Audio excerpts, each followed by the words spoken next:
Hello dear UPSC aspirants, I am Akriti Kanchi, your mentor from Prep.IS, and I'm trying to help you read newspaper effectively from UPSC point of view. And today is 10th April and we are ready with the must read articles for 10th April.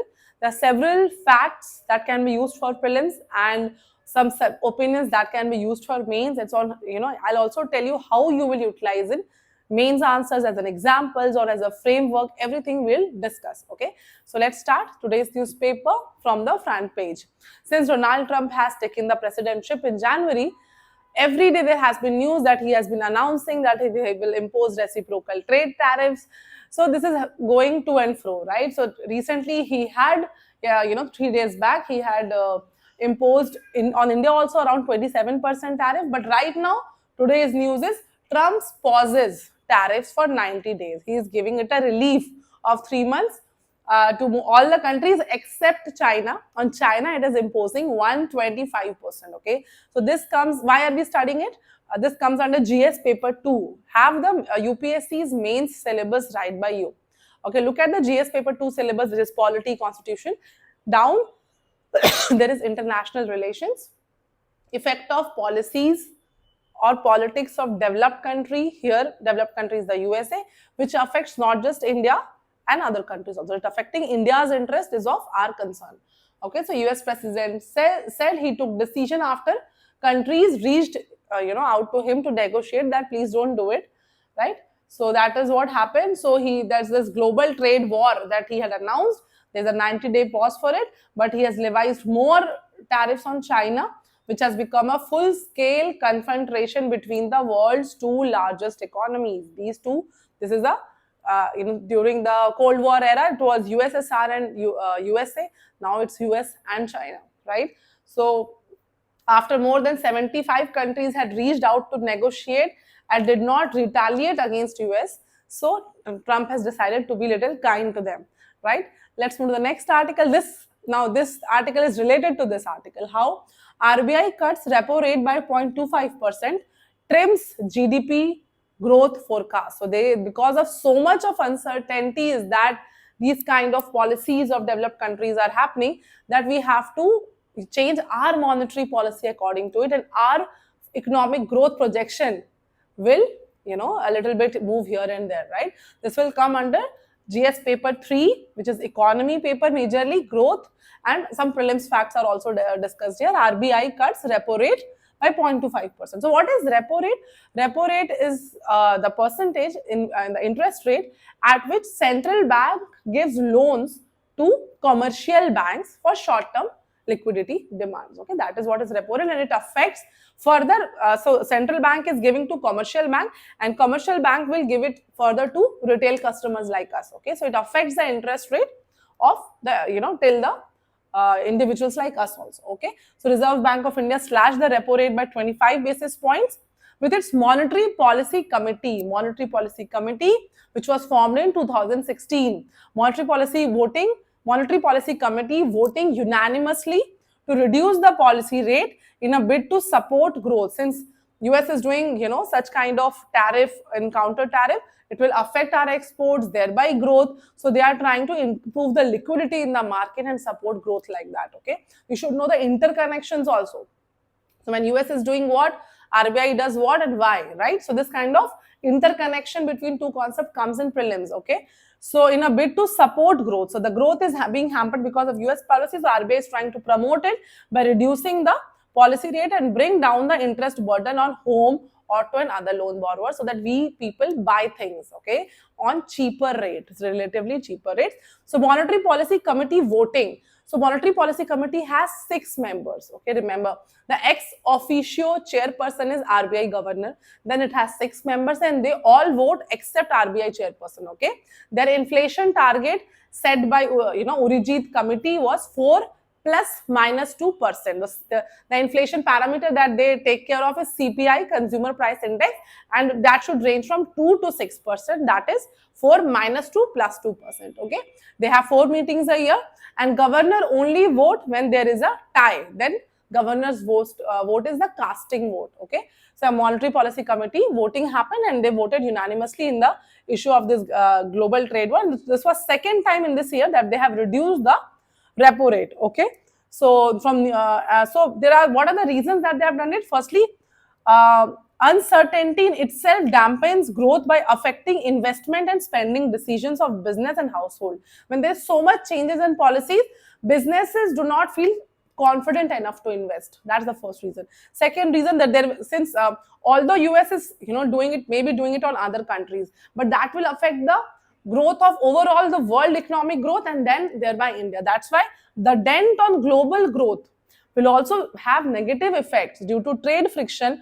will impede our domestic growth also. That will not be great for India, right? The third is higher tariffs will have negative impact on our exports. So you should know how these things are affecting. These three are, these 3 points they have quoted, that this is how our economic growth will be affected by these policies. Let's move to the next article. So this article I have taken from prelims point of view. Center approves 63,000 crore deal for procuring 26 Rafale M jets from France. Okay, so center means Cabinet Committee on Security, which is led by our PM Narendra Modi. You should know, right? Cabinet Committee on Security, headed by Prime Minister, approved a nearly 63,000 crore deal for procurement of 26 Rafale M fighter jets from France. Okay, so it will be around so many jets. So Indian Navy got the opportunity to witness the performance of Rafale M jets. They got to see it during aboard the French aircraft carrier 𝐶 de Gaulle during the Varun bilateral exercise. So Varun exercise is a bilateral exercise between India and France. Okay, and therein they have seen this French aircraft carrier 𝐶 de Gaulle, on which they witnessed the performance of Rafale M jets. Okay, so this is the news, and right now Navy has 2 aircraft carriers. One is INS Vikramaditya, which was procured from Russia.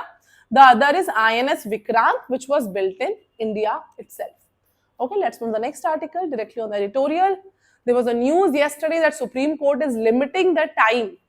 Okay, setting time limits in which governor is supposed to give assent to the bills passed by the state legislative assemblies. Okay, so that is what they have talked about in the editorial again. Legal milestone. This comes under GS paper 2, Constitution and Federal Issues.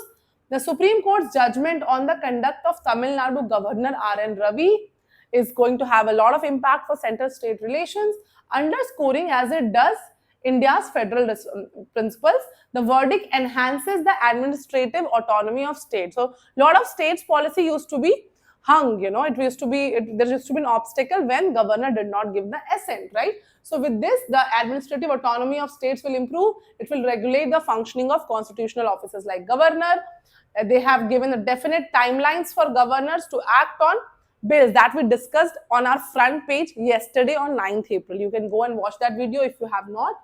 Right? Governors can no longer indefinitely delay legislation under the pretext of security.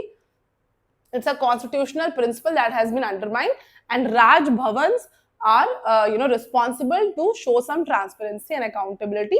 So the judgment has a legal milestone. It also has constitutional morality, and it's also important for cooperative federalism. Okay, let's move to another article here, which is M.K. Narayanan, who was former national security advisor, right? Understanding India's China conundrum. Why are we concerned about China? Because China is our neighbor. Okay, so this comes under GS paper 2, International Relations, India and its neighborhood relations. Okay, so we have several border clashes with China, China's border provocations in the Himalayas, for instance. They have always thought that their Chinese influence. They have this 5 fingers theory also. They think it's still the places which was ruled during the King dynasty. Okay, so that's why we had so many border skirmishes. That is Depsang in 2013, Demchok in 2016, Doklam in 2017, and Galwan in 2020. So these many things were there, right? So although recently our Prime Minister Narendra Modi has given an interview to American podcaster in which he has said that the relation between India and China has become normal and it is fine. And his talks with President Xi Jinping in Kazan has led to that our cooperation is not only beneficial for each other, it's also essential for global peace and prosperity, because they are two huge economic powers. Okay, one is a dragon, another is elephant, right? So after this positive undertones that was talked about, that was given from the two global leaders, there has been mention of the revival of special representative talks in the near future. China is quite a big power, right? Right now. So, but sometimes it does use power for its own national security or its own, national interest. Okay, so might is again right. Rules-based international order right now is not happening too much. As we can see, US has also pulled its, hands back from WTO and WHO, right? So China's budget is something that India should see. In China announced that it is increasing its defense budget by 7.2% over that of the previous year. This is approximately 3 times higher than that of India. India's defense spending is currently believed to be less than 2% of GDP, and we are 1/3, of the China. And People's Liberation Army right now has a lack of soldiers on all the Himalayan frontiers with all the missiles and heavy weapon, right? And they have a lot of nuclear weaponry also they are building. According to SIPRI report, Stockholm International Peace Research Institute, which report we have talked about recently. Another reliable agency says that Beijing has added another 100 nuclear warheads to its existing stockpile. So it is building its nuclear power. China's lead in artificial intelligence today also gives it a decided advantage in the realm of new age digital warfare. There also it has a upper hand. China already maintains a lead over India in anti-satellite capabilities and has more rapid advancement in battlefield digital technologies, real-time data processing, predictive analysis, and automated decision support system. Okay, quantum technology also China is leading. So India needs to be aware of what is happening in our neighborhood, and nuclear energy is going to be soon a very important component in the tussle for energy independence. It will not just be fossil fuels but nuclear energy. So it will be it is intensity of great power competition. India should be aware of it. India must also be prepared for any kind of eventuality that can happen. Okay, that is the realistic kind of suggestion from M.K. Narayanan. Another article here that is just lightly, not very important, but right now because of, home and abroad, again the same thing, US policies, GS paper 2, effect of politics of developed country like US having effect on India. So the ongoing program of revoking the visas of foreign students in US, whatever students are opposing the policies of US, and if it is found in any social media anywhere, they are, stopping the visas of such students. Okay, it's a direct outcome of xenophobic tendency of Trump administration, that is make America great again, right? So so what is happening now, a lot of other countries is trying to take all these researchers and scientists back from USA who are considered, that these scientists and researchers fleeing persecution greatly. These scientists had contributed to America's progress in the past. Okay, so collaboration between institutions or even departments is required in India also. So India also needs to make sure that our great researchers and academicians there, if wants to come back to India, is able to tap upon their intellectual benefits and human resource. Okay, that's what this article is about. Let's move to the next article. So there has been a lot of talks about delimitation, but this is a different point of view that this article was talking, democracy and federalism in the delimitation debate. So you have to look at from this point of view. Delimitation debate, GS paper 2, federalism and constitutional provisions. So when we are talking about this delimitation issue, there's a conflict between democracy and federalism. According to democracy, one person, one vote system should be there. And according to federalism, all states should have equal stake, right? So now this is coming at stake because different states have different intensity of population, and so there, that is the major issue happening here, right? So it is a conflict between the principle of democracy and one of federalism. One person, one vote, one value is the principles of India's electoral system. So all Lok Sabha constituency should have roughly the same number of electors, ideally, right? So India is a union of states. So that India is a federal democracy. So here that is written, delimitation is mentioned in Article 81. Okay, Article 81 Clause 2 of Constitution takes into account federalism and democracy both by providing for apportionment of Lok Sabha into two-step process. So what is the step? The first step is they want to divide them among the states so that the proportion between number of seats given to state and population is almost equal amongst the states as far as practicable. And the second step is that the seats divided between the constituencies and the number of seats divided by the population, that ratio should be similar in all the constituencies within the state. Okay, so these two are given in 81, Article 81 Clause 2 Subclause A, and Article 81 Clause 2 Subclause B. Okay, and 84th Amendment Act in 2001 and 87th Amendment Act in 2003, they have frozen the population census to 1971 and 2001.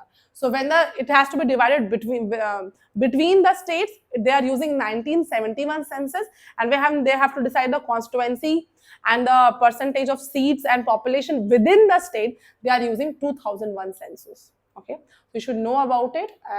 That's it. Let's move to the next article. Will aviation disputes be easier to resolve? Okay, so this comes under GS paper 2, government policies and intervention for development in various sectors, like this kind of dispute resolution. So there is a bill being passed. Okay, so we'll not discuss much about it because it's still bill, not an act. So Parliament last week passed Protection of Interests in Aircraft Objects Bill 2025.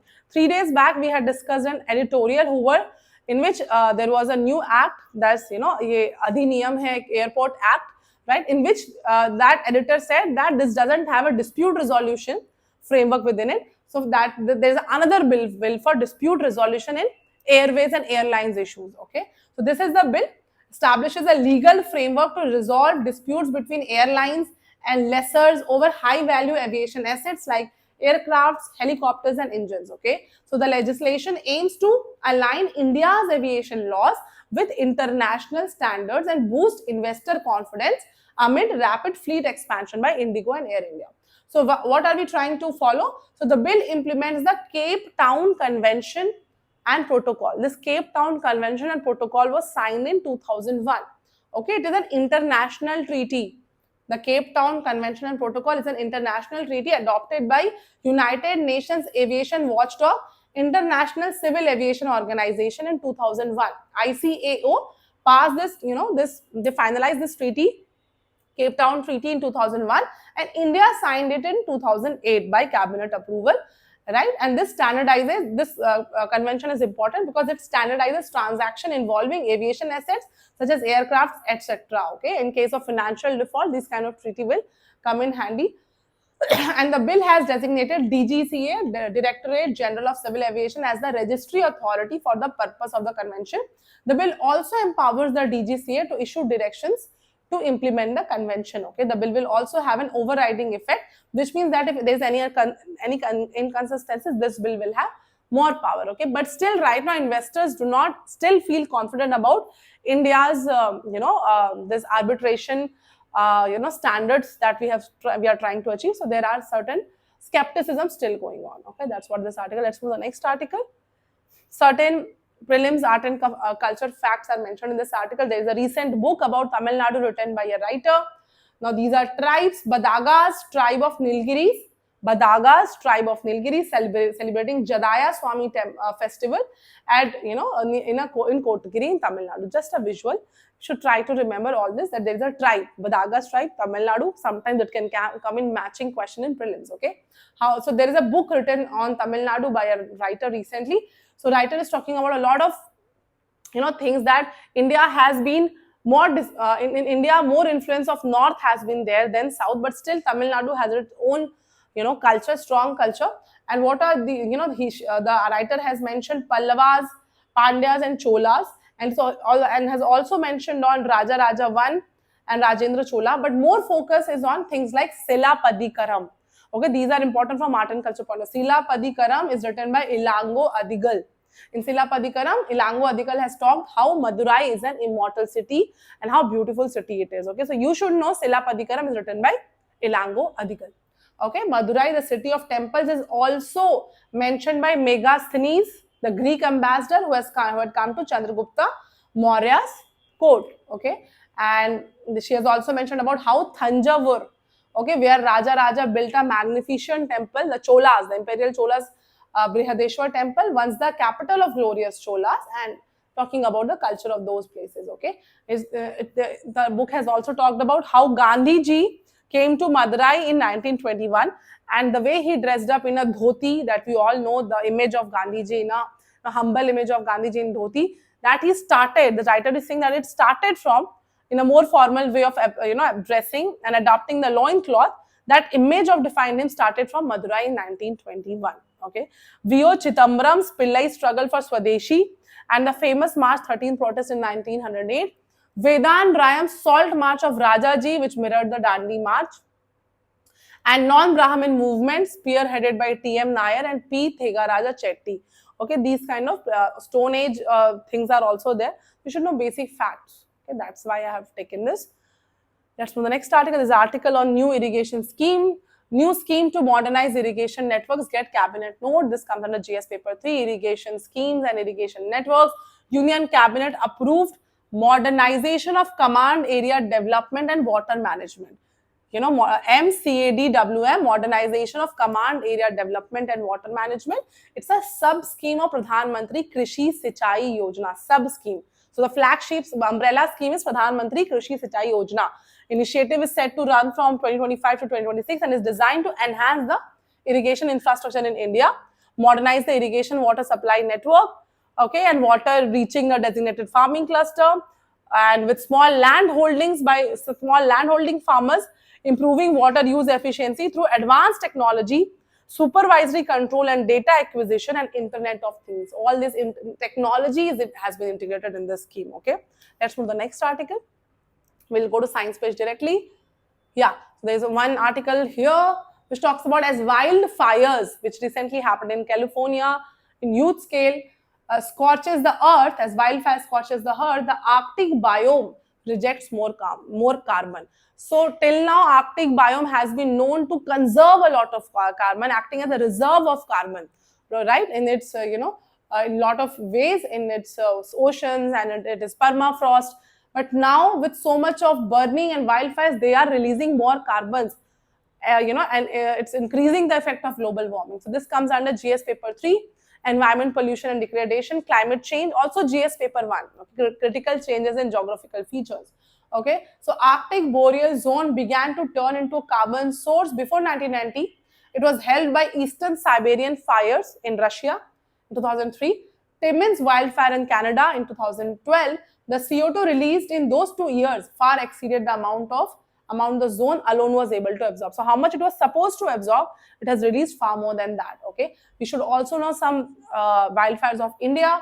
According to the latest India State of Forest report, Uttarakhand, Odisha and Chhattisgarh recorded the most fires in that year. Okay, in the 2024, you should know first Uttarakhand, which is a hilly area, Odisha and Chhattisgarh. Okay, India has been experiencing some of its highest land temperatures in recent year, according to the report of IIT Kharagpur and Indian Institute of Tropical Meteorology. The temperature is rising 0.1 to 0.3 degrees Celsius pre-monsoon and 0.2 to 0.4 degrees Celsius post-monsoon. So this prolonged dry spell and this conditions are dry, these conditions are become ripe for wildfires. Okay, and planet's ocean, so many oceans of our earth, forests and soils are well-known carbon sinks. Okay, so the Arctic boreal zone, it is very important because it is a tundra climate. If you have read this, temperate, tundra, taiga, right?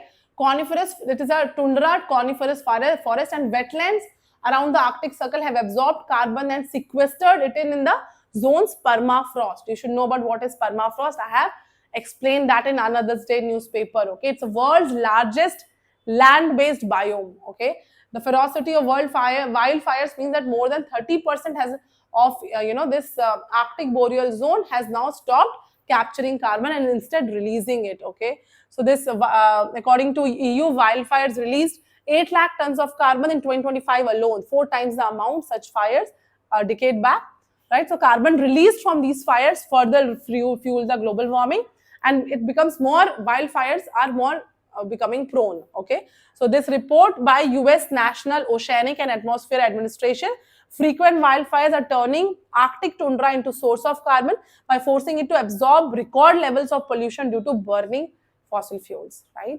There are a lot of issues of climate change. These kind of statements come in prelims question also. That's it for 10th April.